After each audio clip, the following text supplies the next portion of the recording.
Good afternoon, everybody. So this week, kids across the country are heading back to school for the new school year. Today is supposed to be an exciting day for students and parents, but instead, we're seeing yet another horrific shooting. Now, as a parent myself, I know the anxiety that comes with sending your kid out into the world every day, living with the real fear of the worst can happen. So please know that our hearts are with those families in Winder, Georgia, who are forced to face this act of senseless violence. I want to let you know that the President and the Vice President have both been briefed, and his administration will continue coordinating with federal, state, and local officials as we receive more information. We're grateful for the brave first responders who are on the scene, and we stand by, we stand ready to provide support as needed. As the President has said time and time again, this is not normal. This is not normal. Students and teachers deserve to know that their schools are safe. They should focus on learning, not lockdowns. While the President and Vice President have taken historic action to reduce gun violence, more must be done to keep our schools and communities safe. We continue to call on Congress to do something, We need universal background checks. We need to ban assault weapons and high-capacity magazines, require safe storage of firearms, invest in violence prevention programs, and pass a national red flag law. Enough is enough, and I cannot say this enough, which is enough is enough. We cannot allow this to happen in our communities. We cannot allow this to happen in our schools. So we have to do everything that we can to keep our children safe, to keep the people who are supposed to protect our children, who are they supposed to learn from, safe. And enough is enough. Congress needs to act. Now, turning to my colleague from NSC, who's here to discuss the latest Biden-Harris administration actions today against foreign actors attempting to covertly influence our elections and undermine confidence in our democratic institution. Admiral John Kirby will discuss the coordinated actions we are taking in addition to other foreign policy news of the day. Admiral? Thank you, Karine. Good afternoon, everybody. Good afternoon. I think as you saw today, the Department of Justice, Department of Treasury, and the State Department took a series of coordinated actions against foreign actors associated with the Russian government who are attempting to covertly influence our elections. Specifically, all these federal agencies revealed activities directed and funded by RT, formerly known as Russia Today, to covertly spread Russian government propaganda with the aim of reducing international support for Ukraine, bolstering pro-Russian policies and interests, and influencing voters here in the U.S. And in foreign elections as well. RT is no longer just a propaganda arm of the Kremlin. It is being used to advance covert Russian influence actions. Additionally, the Russian government is laundering influence and information operations through Kremlin-controlled commercial firms, such as the Social Design Agency, that work extensively at the direction and control of the Russian Federation. All of this activity was designed to funnel disinformation through outlets and social media influencers that a certain number of Americans find credible. We will not stand for that. So in addition to the law enforcement actions that were announced just a little bit ago by the Attorney General, the State Department announced a new policy to restrict visas for employees of Kremlin-supported media organizations that are affiliated with these covert activities. And they released a $10 million reward for justice for individuals associated with a Russian hacking group that's named Russian Angry Hackers Did It, or RA-DIT for short, as it's also known. The State Department also designated 6 RT-affiliated entities as foreign missions, a designation that now requires them to report information about their personnel and their property to the United States government. For their part, the Treasury Department is sanctioning 6 executives and officials affiliated with RT, 3 executives associated with other Kremlin-controlled organizations. And additionally, the Treasury Department is designating ANO Dialogue, a Russian government-founded nonprofit that uses artificial intelligence to create and distribute online Russian disinformation for use against election campaigns. The Treasury included ANO Dialogue's subsidiary and its executive officer in its sanctions as well. Now, Russia, of course, is not alone in its desire to destabilize our democracy. As you may recall, just last month, the United States government disclosed that Iran engaged in a series of cyber actions with the intent to gain access to the private communications of former President Trump and his campaign by way of associated political advisors. Those efforts were clearly intended to denigrate former President Trump and to compromise his political campaign. We made it clear then, and we make it clear again today, that this is unacceptable, and we won't stand for it either. Let me close with just 2 more thoughts, if I could. First and most importantly, we are committed to protecting our democracy and our elections, regardless of the source or the target trying to interfere with them. As today's actions make clear, we have the ability to monitor these threats, to thwart them, to identify the actors involved, and to hold the actors involved accountable.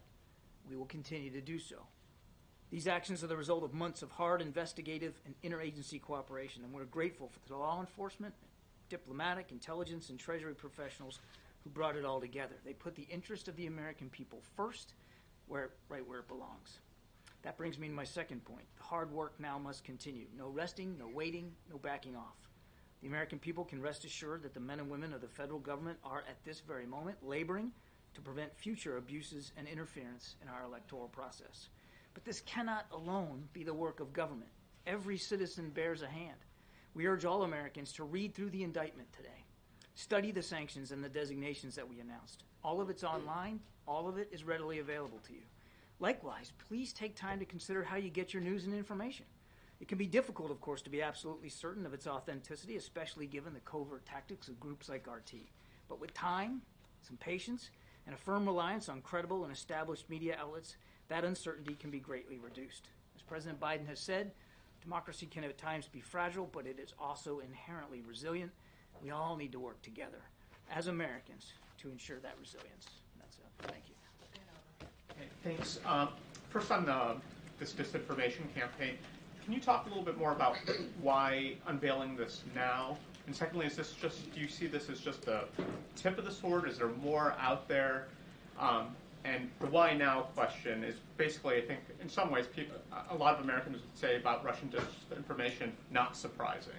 And may, in some ways, question why is the administration doing this so close to the election? And I may be answering my own question a little bit here, but if you could just talk to the timing. And then secondly, has there been any more meetings with senior officials and Israelis today regarding the ceasefire or the situation on the Israel-Lebanon border? Okay, there's a lot there.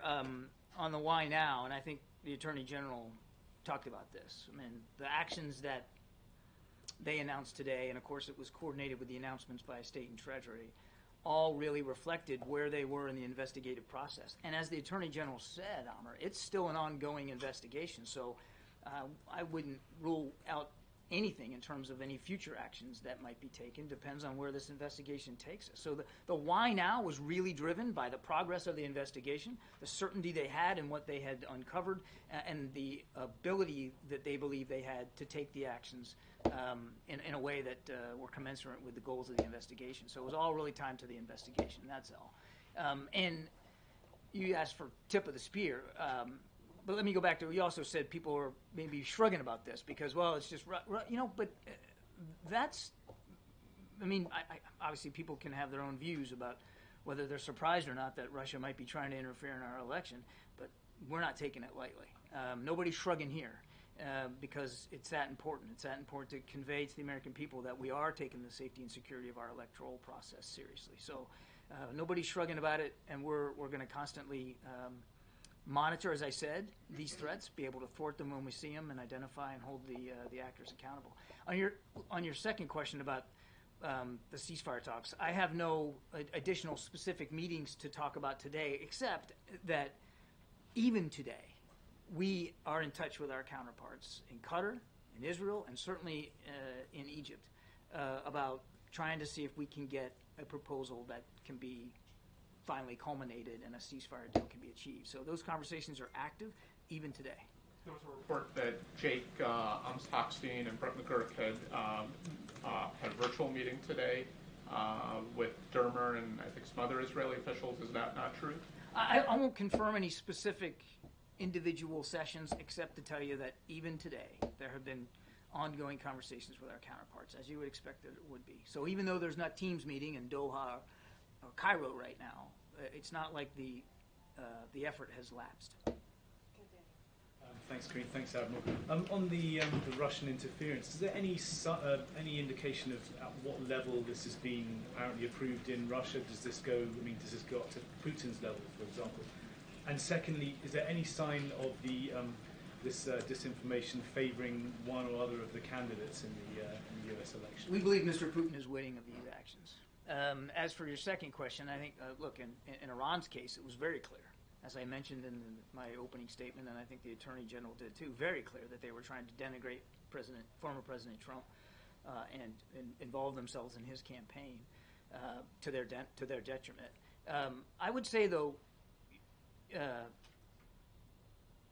what we talked about in Russia, they are certainly trying to sow discord, feed disinformation, and try to put narratives out there through voices that the American people might find credible that support their policies, that support their interests, such as trying to diminish support in Ukraine.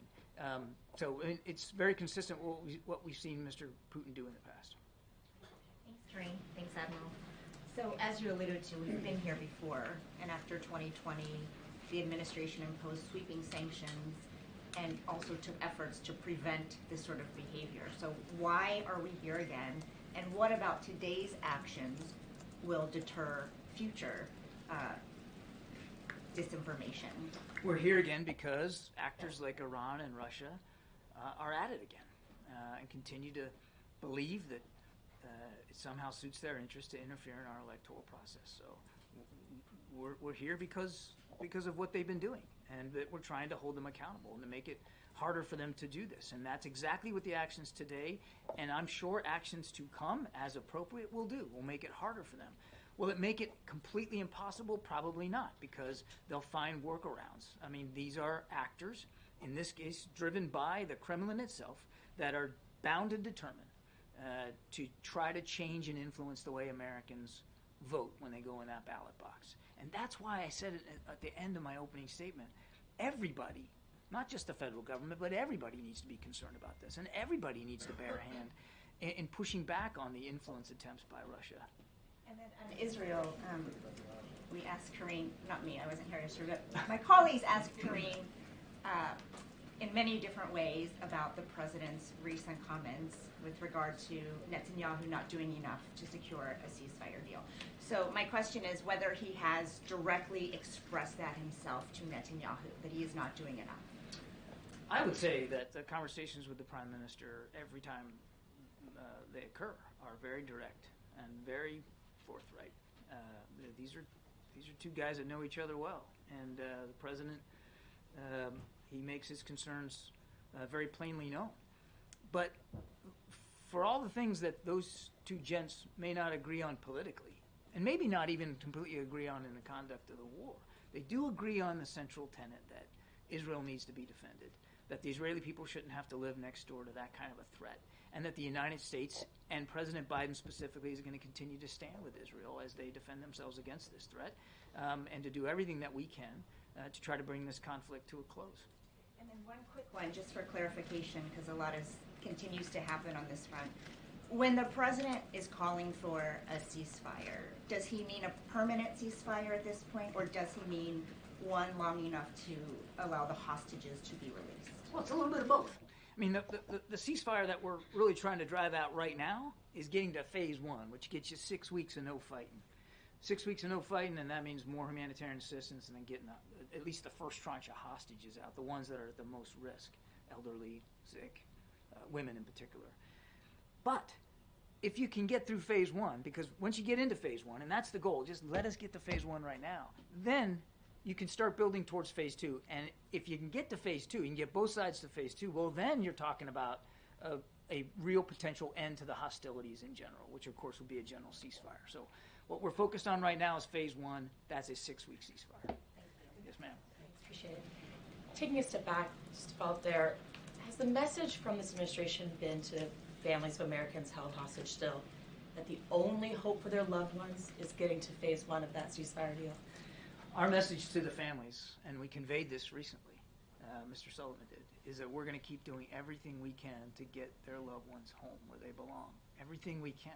Right now, we continue to believe that the best option, the best possible way to do that is through this deal that's been on the table now for how many months. And as I've said before, I'll say so again today, we still believe these gaps can be narrowed. We still believe it's an achievable outcome. Whether we'll get there or not, I don't know. But we still believe that that we're close enough that we got to keep our shoulders to the wheel. I guess my question is, it might be the best option, but is it the only option? I think it would be imprudent for me to either negotiate the details of this deal in public or to speculate about any other kinds of What happens if it falls opportunities might occur if it falls apart. I just don't think it would be useful for me to do that.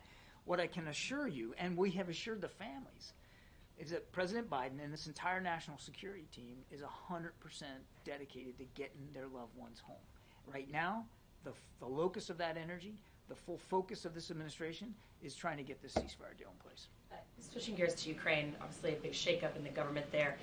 Is that the kind of thing that the U.S. is giving advice on or weighing in? When you hear, obviously you're in close contact with everyone in Zelensky's government, are they seeking your advice on how to make changes to their government? No, and we're not offering advice on how to administer their democracy. That's up to President Zelensky. It's up to the Ukrainian people. These decisions are President Zelensky's decisions to make with respect to who's supporting him in his cabinet. It's not going to change the way we interact with Ukraine. It's certainly not going to change the support that we're going to continue to provide them. Great. John, on a different topic, has the president spoken to his counterpart in Japan about plans to block the merger of the U.S. Steel deal? And are you concerned that it will impact relations between the two countries? No, there's no conversations to speak to, Jeff. President has been very consistent on this. He believes that American steel companies ought to be American-owned. There's a CFIUS process that needs to occur. This is the kind of potential transaction that we believe is suitable for a CFIUS review, and I really can't go beyond that. Just on a different topic then, back to Israel. Do you have a timeline for when this latest peace proposal is going to be made? Ultimately, we'd like to have it now. There's a real sense of urgency here to try to get this done. And as I said earlier to Amr, even today, we've been having very active conversations with our counterparts in the region to try to get it across the finish line. We want to get it done now. It needs to be closed. John, you're obviously willing to acknowledge that Iran's intent in attempting to interfere in the election is to, as you put it, denigrate a former president. You don't seem willing to acknowledge that Russia's intent is to denigrate the vice president. Why is that? I'm just telling you what we've learned through the investigation and what we've seen, and reiterating what the Attorney General laid out this afternoon in terms of what RT has become and what this social design agency was trying to do in cyberspace in terms of sowing disinformation and discord. It's not for some sort of queasiness about talking about their intentions. I'm just laying out what we've seen and what the law enforcement actions were taken today and why they were taken today. But obviously, when we have something declarative that we can speak to, we'll speak to that. And then just on another matter, there's a report that a U.S. service member was detained in Venezuela. Do you have a comment on that? I can confirm that a U.S. service member was, in fact, detained in Venezuela. My understanding is that this individual was on some sort of personal travel and not official government business. I think the Pentagon has spoken to this or plans to provide a little bit more context on it. I really can't go beyond that. We're obviously, just the last thing I'd say is we're obviously in touch as appropriate as you think we would be with Venezuelan authorities to try to get more knowledge and information about this. Does the president feel particular pressure about typically when Americans are detained somewhere overseas, he can sort of act unilaterally with partners and so forth, but can do that? This has been much more complex because of Israel's desire to lead anything. Does he have a separate track for unilateral actions that he could take, and does he have a timeline for that? Nothing's more important to the president than safety and security of Americans overseas, particularly those that are being held hostage or detained. And of course, the president wants to take the widest view possible of options available to him to secure the release of people that are held hostage or detained. And you've seen that we have not been loath to get creative in trying to figure out ways to do that. Of course, we think through many different options and alternatives. It would be irresponsible if we didn't, Kelly. But, as I said earlier, we still believe, and part of that is because we know we have gotten this done before with a previous hostage swap. We still believe that this is the best way to move forward. But we'll see where it goes, and obviously I'm certainly not in a position, nor would I ever, try to close down decision space for the president in terms of options that might be available to him. Oh, thanks so much. Just to put a finer point on Jeff's question from earlier about the steel deal, can you say there has been reporting out there saying the president is prepared to nix that deal? Can you confirm that reporting? I cannot. And one other sort of just a quick question about, I didn't quite hear what you said about Putin's personal involvement. He was witting of this. He was witting of Apalachee's activities. Okay. John, do you see a possible link between Russian attempts to undermine the support for Ukraine as a part of this operation and a 6 months delay in approving supplemental in Congress that we had earlier this year? And if we can stay on Ukraine, today Russia hit Lviv with ballistic missiles. It's a western city. 7 people were killed, also a 7-year-old girl. Yesterday was Poltava. It's a central eastern Ukrainian city. How does it make sense that Russia keeps on killing Ukrainians while Ukraine, and killing Ukrainians even far away from the front lines, while Ukraine is not allowed to use provided weapons to hit military targets inside Russia, where these attacks are coming from? Yeah, on your first question, I cannot point to connective tissue between RT's covert influence activities and the delay of the supplemental. You know, you should talk to members of Congress, the Republican side in particular, who held that up. And they can talk to their reasons for why they did that. And for that 6 months, you want to talk about what's going on in Ukraine today. For that 6 months, Russia made gains. Russia gained ground. They took territory. They killed more Ukrainians. And they really put the Ukrainian forces up against it because they didn't have the weapons to fight back. That was a tough 6 months, and it did set back the campaign in Ukraine. As for what's going on now, we condemned it yesterday, and we condemn it today, what Mr. Putin's doing. Hitting civilian infrastructure, trying, especially in advance of winter coming, knocking out energy grids. It's despicable. Unfortunately, it's a play right out of his playbook. It's not something new that he hadn't done before. Nothing's changed about our view that Ukraine should be able to use the tools it has available to it to defend itself. And that's why air defense continues to be a prominent issue in these security packages that we're giving, so that they can help defend against these attacks on their energy infrastructure. But inside Russia, where these attacks I was getting there. I was getting all warmed up. I was getting there.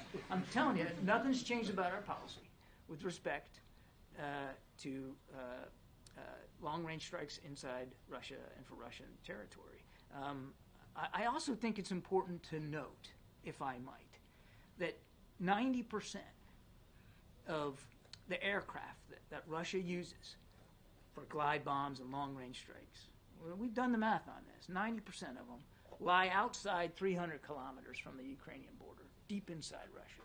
So the argument that somehow if you just give them and they attack them, and tell them it's okay, that they're going to be able to go in and hit the majority of the Russian aircraft and air bases that are in fact used to strike them, is not true. It's a misconception.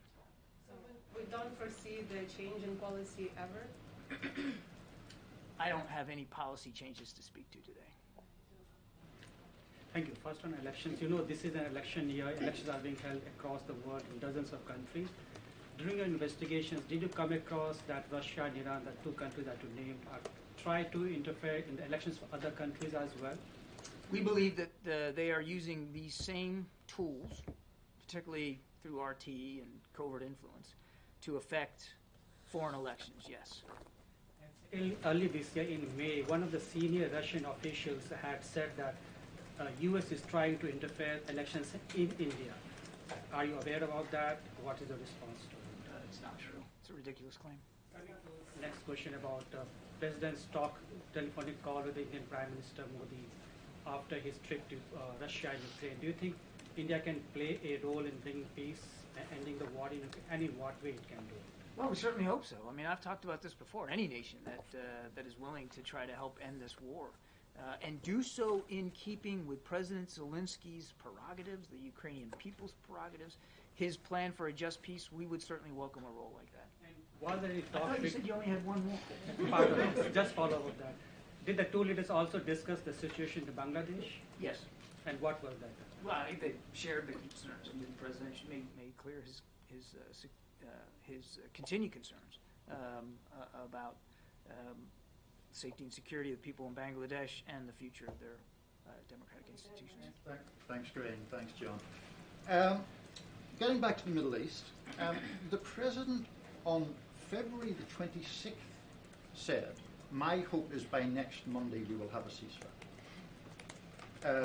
On Saturday evening, just past, he said, "We are on the verge of having an agreement." And it was on Monday morning when he was asked whether Prime Minister Netanyahu was doing enough to reach a deal, he replied no. Why did it take him more than 6 months to reach that conclusion? Conclusion? What conclusion? That Prime Minister Netanyahu isn't doing enough to get a ceasefire. The president wants this ceasefire. The president knows that in order to get this ceasefire, it requires leadership. It requires compromise. And it requires a common understanding of exactly how this ceasefire is going to benefit the people of Israel and the people of Gaza. And there are substantial things in here for the people of Gaza. But if you're asking me to apologize or issue some sort of regret because we want to get caught trying, because we want to see it over the finish line, because there are times when we've been optimistic that we can get there, only to learn that we couldn't, I ain't going to do it. There is nothing wrong with continuing to try to achieve this incredibly difficult negotiation and in this outcome, a ceasefire that, again, would visit terrific benefits all around, including in the region. And so have there been times when we've been stymied? Yes. Have there been times when we thought we were close and turned out that we weren't as close as we thought? Absolutely. And you know what? Today might be one of those days. Even today, I told the gaps are, we can narrow them. And today might be one of those days that maybe I'll prove to be wrong. But no apologies for trying. No apologies for keeping the shoulder to the wheel. Well, the issue isn't apologies with trying. The issue is, does the administration have a realistic view of Prime Minister Netanyahu's willingness to make peace? I think we know Prime Minister Netanyahu pretty well. Nobody better than Joe Biden. Sincere with I've one answered the taste. question. Thanks. Earlier this month, Vietnam's president traveled to China and met with their president. We're hearing that Vietnam's president could meet with Biden on the sidelines of the United Nations General Assembly later this month. Can you confirm this meeting or just comment on the significance of such a meeting given the state of... Which meeting? The meeting between President Xi and the President of Vietnam, or a potential one between President Biden? A potential one between the U.S. and Vietnam. I don't have a schedule for the UN General Assembly to speak to today. As you know, when the President goes up to New York for the General Assembly, not only does he deliver remarks, but he does conduct a series of bilateral discussions. We'll have a much more robust agenda to speak to as we get a little closer to that. But look, on Vietnam, I mean, as you saw, the President upgraded our relationship with Vietnam to a full strategic partnership. That's a big deal. And we know that Vietnam values the relationship with the United States. But they're also a neighbor of China. They live in the neighborhood. And, of course, every nation's leader there has to determine for themselves what that bilateral relationship with China is going to look like. We respect that. Thank you. I appreciate it. First, thank you. First on Russia, this is the type of activity that's been going on for the better part of a decade, and this. You mean the election interference? Yeah, and the usage of particularly social media profiles to report false accounts and false narratives. And I'm wondering what role you think the companies and the platforms play in allowing these accounts to proliferate. These are private companies, and certainly they have to make their own decisions. It's not about, we obviously are respectful of freedom of speech, and certainly respectful of the private decisions that these companies' leaders have to make. But we do think it's important, and today's actions and the way the Attorney General laid it out is important to expose it, to disclose it. And it's why, in my opening statement, I also urge the American people to be mindful of what's out there, because these fake social media personas and disinformation in cyberspace is incredibly difficult to shut down. So yes, we believe tech companies need to be aware of these activities. We believe, and they have taken action in the past to shut down accounts that have violated their own policies and procedures. We encourage that as well. But it also is the consumers too. The reader, the viewer, they have responsibilities as well to make sure that they're getting the best possible, most accurate information. And you're not always going to get it just in an online format. And on the Middle East, the Justice Department also unsealed charges against Hamas leaders for the actions of October 7th. The charges were dated back in February, but one of the Hamas leaders that was named is currently located in Doha. And I'm wondering if the U.S. is pressing Qatar to have that leader extradited or arrested. I don't have any law enforcement activity to speak to about that today. Is there any impact that you think unsealing these charges from February will have on the negotiations where they stand right now? Why unseal them today? Well, again, I refer you to the Justice Department for the decision to why unseal them. As you rightly said, that the indictments actually date way back. So that I let the Justice Department speak to the decision about unsealing it. As for an effect on the discussions, it was important to unseal those. It was important to make that known that we were holding these Hamas leaders accountable. At the same time, we continue, as I said to Amr, having active discussions about the ceasefire deal. We still believe we can get there. What about Al Jazeera in the back? Go ahead. Thank you so much. I really appreciate it. Very quickly, John. Sorry, man. I appreciate it. What pressure is the United States putting on Hamas and Netanyahu to close this deal? I'm sorry, say it again. What pressure we're putting on? What pressure is the United States putting on Hamas and Netanyahu to close this deal?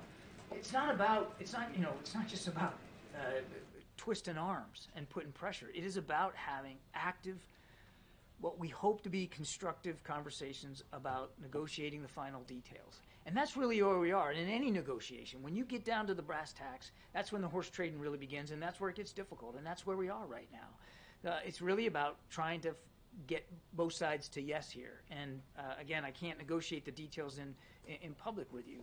But I heard a question asked yesterday in here about why we're only pressuring one side and not the other.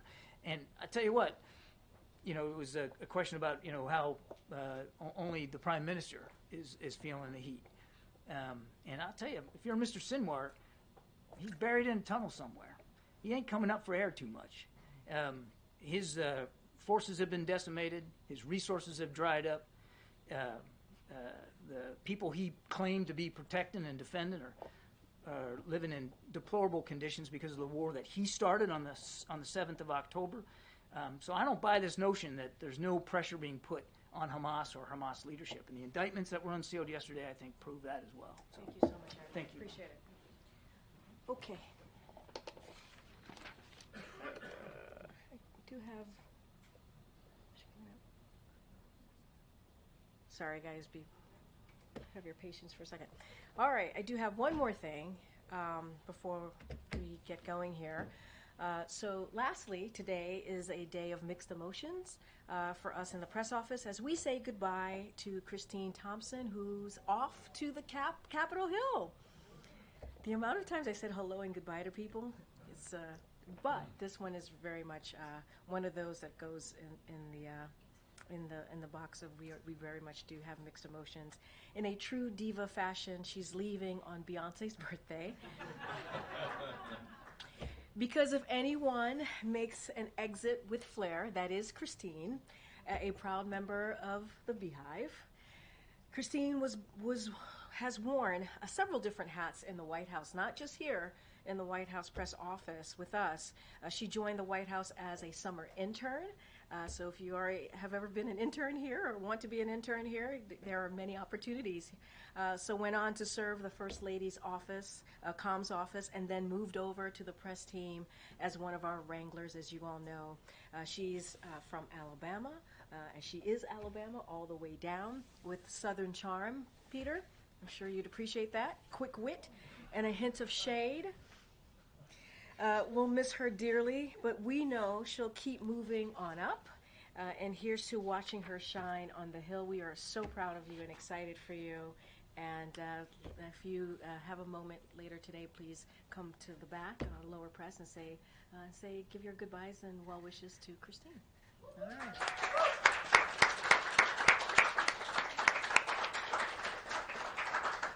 And with that, we end the briefing. I'm just kidding. I do want to say, as I was walking out, we did hit send on a statement from the president on the shooting in Georgia. So hopefully you all have that in your inbox, the awful high school shooting. We will continue to work with local officials, and we stand ready to work with law enforcement on the ground. It is a horrific, horrific day, a sad day when kids go to school and have to deal with that type of violence. And that is something that is in the president's statement. He talks about how it's personal to him. Obviously, he and the First Lady, certainly Dr. Biden, are mourning the deaths of those whose lives were cut too short. These are high school kids. And so we certainly will be thinking of them, but we want to continue to do the work on gun violence, obviously not just in Georgia, but across the country. And the president, this is a president, an administration, the Biden-Harris administration, who has put that at the forefront and want to continue to see that done. And as I said at the end of my topper earlier, is that enough is enough, and congressional members need to act. They need to act. Get Homer. First, thanks for the reminder about Beyonce's birthday. Oh, we'll have that's what we're here for, clearly. But on a more serious note, Yeah. you've said, and you just said it again, about the need to do work. The president has limited time in office. Does he think, or is he planning to take another shot at gun control with what time he has left? And I'm glad you said you said another shot, because we were able, this president, and as you talk about, the final couple of months of his administration, let's not forget the 3.5 years, and what the president was able to do is pass a bipartisan piece of legislation to deal with gun violence, and something that we hadn't seen in decades, in 30 years. And this president, this vice president, was able to make that work and make that come to fruition. Obviously, we need more. We need more work to be done. It cannot stop at that bipartisan legislation. We have to continue. We got to continue to find ways and their actions. I talked about them. Banning assault weapons, high-capacity magazines, making sure that we have universal background checks. These are easy things to do. We believe congressional Democrats are ready to move. We can't do it by ourselves. Congress can't do it by themselves. They need Republicans to step in and also do this like they did before not too long ago, to get this done. So this is personal to the president, he says in his statement. This is personal to the vice president. This is personal to Dr. Biden. This is something that they want to see get done, and we are going to do that. We have the first ever office to prevent gun violence. That is something that the president created. Obviously, the vice president leads that office, and we are going to continue to find ways to protect our kids, to protect communities. And so, yes, this is an important continued part of the president's initiative for the next couple of months to do just that. And it is Congress. We have laid out what it is that we believe needs to get done. They need to act. Do you have any, can you lay out any plans for the president? It's going to be his final September 11th in office, and that's always been a big deal to whoever the office holder is. How is he going to spend September 11th this year? I believe we put out a statement saying or confirmed that the president and the vice president are going to be in New York on 9/11, and so we'll have more to share, obviously, as we get closer to that. But look, I have traveled with the president on his trips as it relates to that horrific day, and he is someone who certainly never forgets and always honors those that we lost, and will continue to do so. And next week he'll do that alongside the vice president. Will he visit the other two major sites? I don't have anything more to share beyond that, but you will see the president and the vice president next week together as they mourn the thousands of lives that were lost on that day, and also the first respondents who obviously put their lives on the line to protect Americans on that day. One last small one from his and his family's vacation last month to Santa Ynez. Has he reimbursed Joe Piani for the ranch, and can you tell us how much? Yeah, so I can say, look, I'm not going to get into cost here. First of all, the president is the president wherever he goes. He certainly was busy during that time that he spent with his family. And so the president does what he's done every year since he's been president, has taken that time with his family around the summer months or even around the holidays, which is in line with other presidents. So there is the same actions, the same thing that other presidents have done when it comes to these types of vacations. I can say that this president has done. It is in line with the ethics that is tied into all of this. I don't have numbers here. It's not something that I can provide. Did he pay something? I just don't have anything beyond that to say, but to say that he's taken taken every action or done the same process that every other president has done when they have taken time with their family. There's nothing new. It is in line with what is required by him to take. I don't have numbers here to share with you. Okay, Peter. Thank you. President Biden's approval rating is soaring. It's up 13% all the way to 48%. Does it bother the president that people are so pleased that he is retiring? Am I hearing a little twang in your voice, Peter? A little something in your... I know better. No, but you guys keep telling us to appreciate him on the way out about the Inflation Reduction Act and things like that. I'm glad that you listen to me when I'm up here. Look, here's what I can say. I think what the American people appreciate is indeed what we have been able to do in the past several years. When you think about inflation is falling with income while incomes are climbing, right? You think about Medicare is finally being able to negotiate lower drug costs. This president, this administration has been able to beat Big Pharma. That's a big deal. Other presidents have tried to do it. Other elected officials have tried to do it. They can't get it done.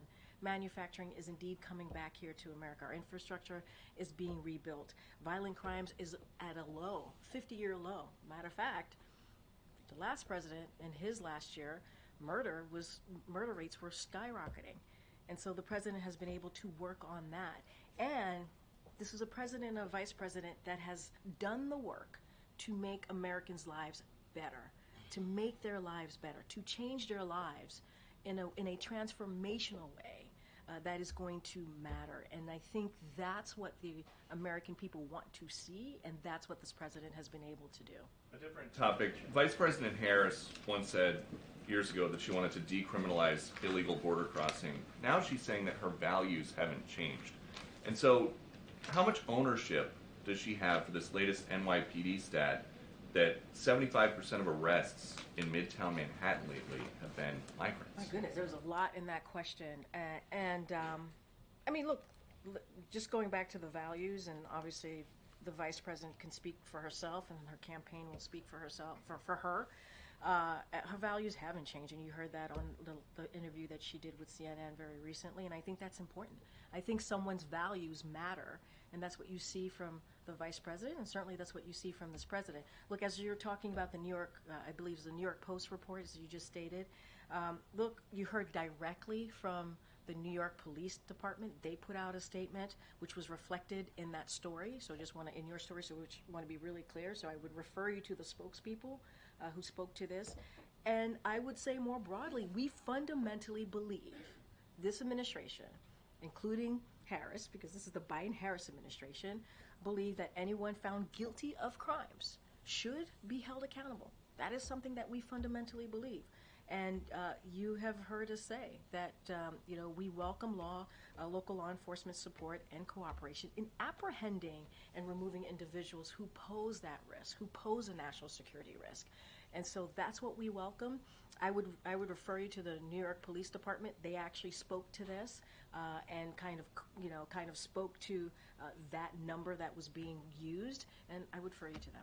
And so my last question then would be, if the vice president's values have not changed, why have so many of her positions on policies changed? I would say look at what the vice president has done with this president the last 3.5 years. Look what we have been able to do. Look what we've been able to do at the border without much help from Republicans, because they're too busy listening to the former president, sadly, and telling them not to actually do the things that majority of Americans want to see them doing, and that being dealing with the challenges at the border. They listen to Donald Trump instead of continuing to work with us in a bipartisan way. That's what they chose to do. That's on them. But because of the actions that this administration has taken, we have seen those actions lead to numbers going down at the border, and that matters. And that's because of the work that we have done. And and you heard me talk about the economy, what the president and this vice president have been able to do. We cannot forget what the Biden-Harris administration inherited when they walked into this administration. A once-in-a-century pandemic. People were dying. Thousands of people were dying a day.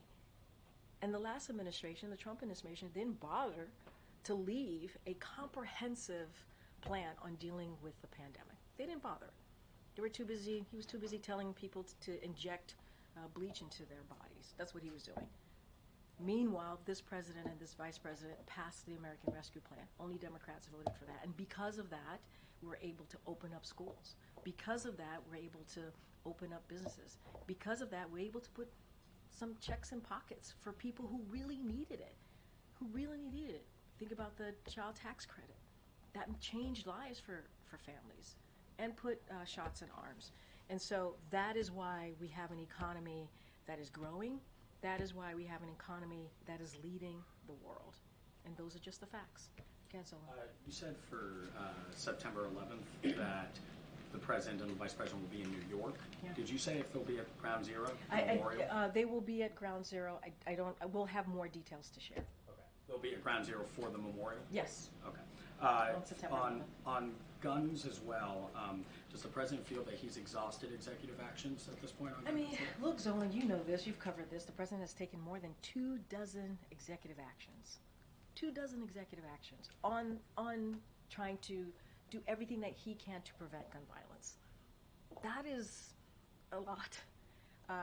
Look, he will always find ways to see what else he can do, to see what else his administration, the actions his administration can take. We have the Office of the Gun Violence Prevention, and what that does, one of the things that does is those executive actions and also that legislation that was passed and that he signed to make sure that we move quickly with those actions and particular components of that act, and so that we put that out there into communities and make sure that we're doing everything we can to continue to keep or to try to keep communities safe.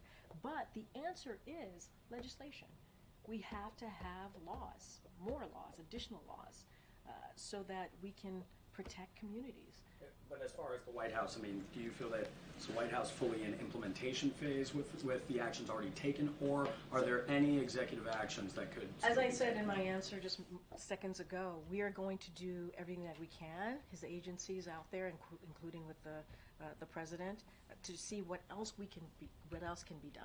But more than 24 executive actions is nothing to sleep on, right? That is something that he moved forward on because Congress wasn't moving fast enough. Right? We were able to get that bipartisan act done, but we needed to do more. And so, look, we'll always find ways to move, to see what else can be done, but we have to get Congress to do the work. We know congressional Democrats are ready to do the work. We need congressional Republicans to join those Democrats. Look, but signing the law, the bipartisan Safer Communities Act, was not a small feat. That was a big thing to get done. In terms of congressional help, has Yes. does he have any meetings scheduled at the White House, or does he have any meetings scheduled with members of Congress to actually talk about a way forward? So I don't have any meetings to read out to you that relates to this particular issue. I say this all the time. We have the Office of Leg Affairs. They talk to congressional members pretty regularly on an array of issues that's important to the president, to the American people. Certainly that will continue. But it doesn't stop us continuing to say how sad this day is, to really be clear that this should not be happening, and enough is enough, and we need to continue to do the work, and that really is on the other side of Pennsylvania. Congress has to continue to do the work to stop this, and that it means we need laws. We need laws. Okay, Jeff. Thank you. Kirby mentioned that regarding U.S. Steel, that the president's position on that, and that it was appropriate to have a CFIUS review. Can you give us an update on where the CFIUS review stands and when you expect to hear from them? So I don't have any news to make today on anything like that. The CFIUS review, as you know, is incredibly independent. The CFIUS hasn't transmitted a recommendation yet to the president, and that's the next step in this process. But I don't have anything else to add beyond that. Look, you heard from the president and the vice president on Labor Day. They were very clear. They are committed to ensuring steel is made in America. That's what the president said, and making sure that unionized workers and U.S. Steel should remain an American company. That's what he wants to see. As far as the CFIUS review, they're going through their process. They'll make a recommendation. We just don't have anything to share on it today. Thank you, Karine. The president's son, Hunter, is set to begin a trial for tax issues later this week. I was wondering if the president plans to attend any part of the trial. So what I'll say from the top, and you have heard me say this many times, is that Hunter is a private citizen, as you all know. So when it comes to his own legal circumstances, I would certainly refer you to him on his personal representatives. I would say as well that, of course, the president and the first lady, they love their son. They're proud of his resilience and his strength, and they support him as he continues to move forward in his life. I don't have anything else to add beyond that, and I will just leave it there for now. Has the president advised Hunter in any way on how to approach? He's a private citizen. He has his own legal representation, and I won't share beyond that. I won't give it beyond that. The president's statement about the shooting talks about how it's personal to him. You've mentioned that a few times. Can you just speak at all to how he reacted to the news when he heard today? It's that we are back here again. We are back here again. You're right. It's devastating. It's devastating. It is. You heard me say this, and I think it's in the president's statement as well. It is in the president's statement in that first paragraph where he talks about this is basically a school year, a new school year. This is supposed to be an opportunity for kids to celebrate, see their friends, be joyous, as the president says, and yet we see another horrific shooting. And it's heartbreaking. I mean, when the president says it's personal to him, you hear something like that. These are children. Children. Let's follow up then on Dylan's questions. you laid out everything you want Congress to do. If it is so devastating to this president, what is he doing to help Americans feel better about sending their kids to school tomorrow? So, if you look at the president's actions and what he has done since almost day one of this administration, if you think about the 24 actions that he's taken, executive actions that he's taken, that is showing Americans that this is an issue where whether it is sending your kids to school, whether it's your community that he cares about and wants communities and schools to be safe. We should be safe in our communities. And then he worked and reached across the aisle when people said he could not get it done, because it's been decades since we were able to get something like the Bipartisan Safer Communities Act done. And he reached across the aisle to get that done. I think that shows to the American people that he took this very seriously. And lastly, he started the Office to Prevent Gun Violence that the Vice President leads. And what that does, and this is really going to get to the heart of your question, is that one of the things that they do is they reach out to communities, especially in a moment like this, and figure out what can we do to help a community heal and move forward. And just think about it. The fact that we had to set up an office like that is just devastating to think about. But we had to. And the president wanted to continue to show to Americans how serious he was.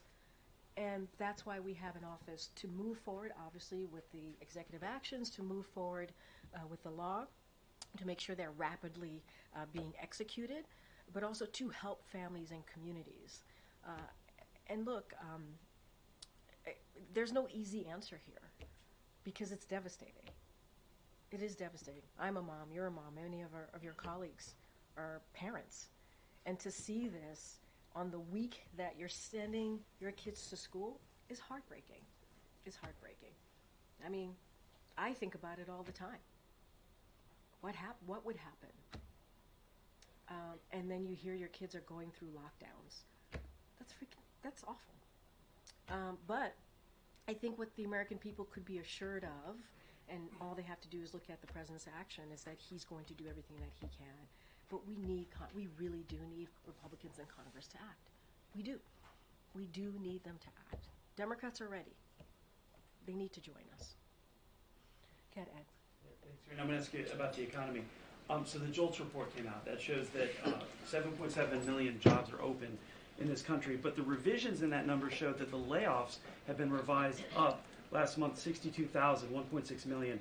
We have a jobs report coming out on Friday. Has the jobs growth significantly stalled in this country? So a couple of things that I do want to touch on, look, because of the strong recovery and the work that this president and this vice president has been able to do over the past 3.5 years, job openings remain high and layoffs are in near record lows. I think that's important to point out. That's what we see in that JOLTS report.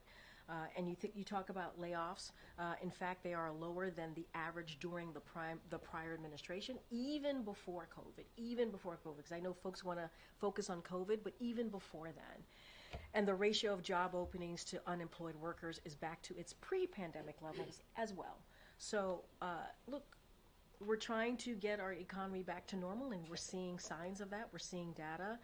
The job market remains strong. We have unemployment that is low at 4.3%. Jobs are being created at a healthy pace, with more than 170,000 jobs created per month over the last month. PCE inflation is down by 2.5%, pardon me. GDP grew by 3% last quarter. And all of this data is important to note. And to your question, specifically about layoffs, we're monitoring that. We're going to continue to monitor that. Of course, it matters to the president when Americans are losing jobs and the impact that may have on them. And so that is something that the president understands and knows what it means to families. A quick follow-up. Then how concerned is the president on what the jobs number will show on Friday? Look, I'm not going to get ahead of that. I'm not going to predict, and you know that. We say this all the time. I'm not going to stand here and predict job numbers. What I could say is this is a president and a vice president that has put the economy as a priority. And we know that Americans obviously want jobs. They want good paying jobs. That is something that we have focused on. And also they want us to see a lower cost. And that's something that you see from this administration. When we talk about the economy, we talk about our policies. And also when we talk about our policies more broadly, having equity at the center of it, because we want to make sure that communities who have felt that they've been left behind are not. Go ahead, Garen. The NAACP and others are condemning an upcoming comedy roast of Vice President Harris on the campus of University of South Carolina, which is also featuring two right-wing extremist leaders that includes the co-founder of the Proud Boys. The advertisement for the event makes very vulgar and sexual references to the Vice President, which then the organizations are calling obscene and potentially a violation of the school's policy on discrimination. They're also calling for this to be canceled. Does the White House join groups condemning this and calling for this to be canceled, or does the White House believe that this is protected free speech? So look, I'm not familiar with this particular event, so I want to be super mindful, but I hear what you're saying. And here's what I will say, and you heard the president say this many times, especially in the past several weeks. Or at least you've heard me say this, echoing what the president has said, is that picking the vice president was the best decision that he's ever made. And he's proud to have worked with her, to have her as a critical partner in the past 3.5 years. And look, whether it's making the largest investment in public safety, beating back Big Pharma, you've heard me go back and forth with Ed on the economy and what we believe we've been able to do and how we've been able to deliver for the American people. You've heard me talk to Peter about this as well, as what we think the American people want to see. But he has been able to do this with her in partnership. And so he's proud of her. He's proud that he selected her. And I think and he is proud to continue to serve alongside with the vice president. And so I'll leave it there. I'm not going to dive into the event. I don't know much about it. And I would say that I would speak for my colleagues here. I think we are very much all proud to have the vice president as our vice president, and the work that we have seen her do with this president for the past 3.5 years. And I'll leave it there. I don't want to comment on it directly, but what does the White House think of when there are these sort of racist and sexist references to the vice president? Look,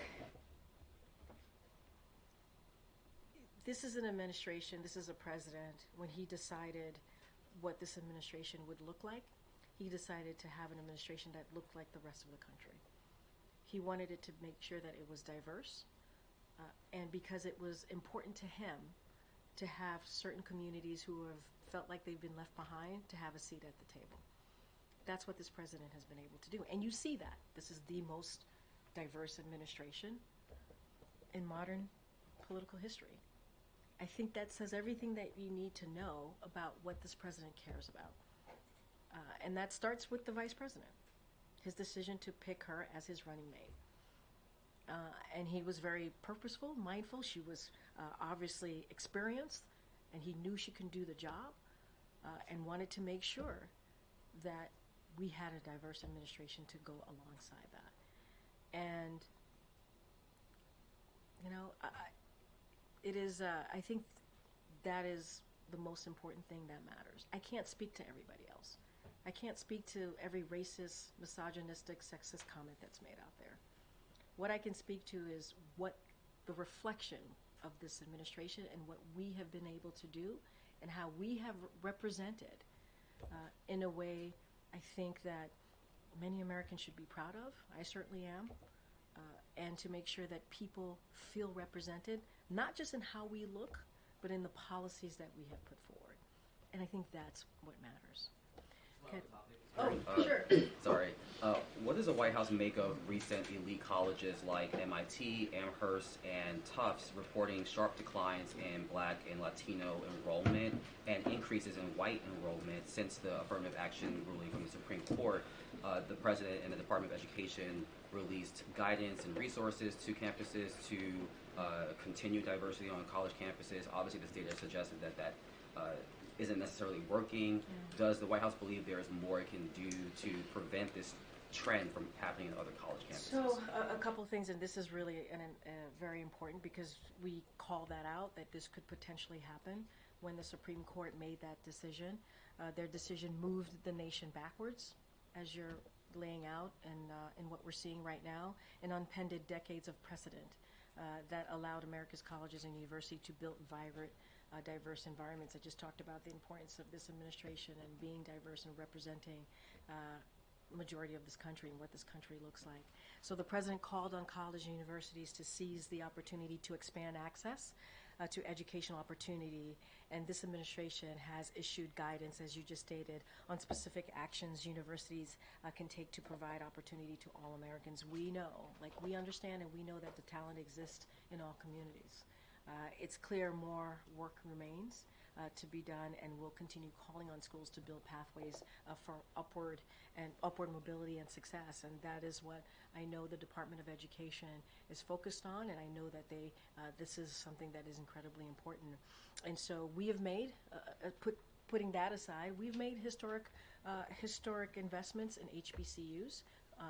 And we have, that is also why the president has made student debt relief a priority. And so we'll continue to do everything that we can to ensure that Americans have access to educational opportunities. That is our commitment. That is the president's commitment. And you have seen that along the way over the past 3.5 years. Okay, Alicia. So 4 years ago, you were serving as chief of staff to then candidate Harris for vice president. Is there anything you can share about how she prepares for a debate? Oh, that is so very interesting. Very clever, Weisha. Well, you would know. You're right. I would know. Look, I do want to be. What you just stated is correct. That was my role 4 years ago. I was the chief of staff to the running mate, obviously, who's now the vice president, and involved in the debate at that time. I do want to be mindful because obviously in less than a week, there'll be a debate that the vice president will be participating in, and I would have her campaign speak to that specifically, however they wish to talk about that. What I can say, more broadly speaking, is, and I think you've all seen that, especially very recently, the vice president is smart. She is someone that knows how to get the job done, and as the president has said, and I will echo this. I mean, we all certainly believe as well when the president said that it was the best decision that he's made as picking her as his running mate. And so I think it's a stay tuned kind of moment, and I'll let the campaign speak to it. Has the president offered any advice to her since he was just in the shoes she will be in a few days? So, look, what I'll say is that the president and the vice president speak regularly. They see each other regularly. You saw them, obviously, on Monday together, shoulder to shoulder, talking about how they've been able to deliver for the American people, talking about Labor Day, the importance of union, the president being named the most pro-union president ever. Which is a title that he's very proud of. I don't have anything beyond that. They speak regularly. He certainly is proud of everything that she's been able to accomplish, especially as we look at the past couple of weeks. I just don't have anything beyond that. Thank you. Go ahead, Mike. I know you're not in here regularly. I'm always here in spirit, though. In spirit. You know I feel it. I feel it all the time, every day. I know that we're still early hours of this tragedy, but I just wanted to ask if there were any early indications you received about either potential changes or additions to the president's schedule. Obviously, he's supposed to be on the road the next 2 days.